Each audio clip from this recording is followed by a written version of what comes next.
আসসালামু আলাইকুম রহমতুল্লাহ। আমরা জানি শক্তিশালী ব্যক্তি সেই যার বাহুবল বেশি, যার শারীরিক ক্ষমতা বেশি।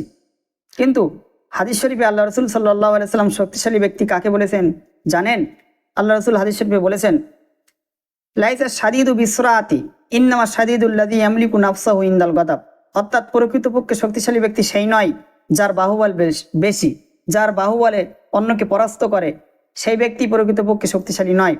বরং ইন্নামা শাদীদুল্লাযী ইয়ামলিকু নাফসাহু ইনদাল গাদাব, প্রকৃতপক্ষে শক্তিশালী ব্যক্তি সেই যে তার রাগের মুহূর্তে নিজেকে, নিজের নফসকে হেফাজত করে, আয়ত্তে রাখে, কন্ট্রোল রাখে, সেই ব্যক্তিই হলো প্রকৃতপক্ষে শক্তিশালী ব্যক্তি।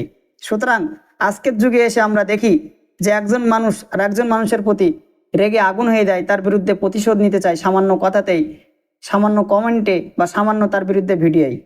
আপনি মনে রাখবেন, আপনি আপনার রাগকে চেপে রাখবেন, এটা দুর্বলতার বিষয় নয়, বরং আপনি আপনার রাগকে চেপে রাখা এবং নিজেকে আয়ত্তে রাখা এটা ইমানের শক্তির একটা নিদর্শন।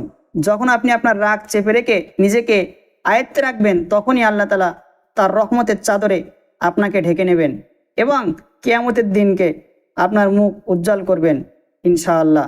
সুতরাং রাগের মুহূর্তে আপনি আপনার নিজেকে সংযত রাখুন, হেফাজত রাখুন এবং বলুন আউযু বিল্লাহি মিনাশ শাইতানির রাজিম।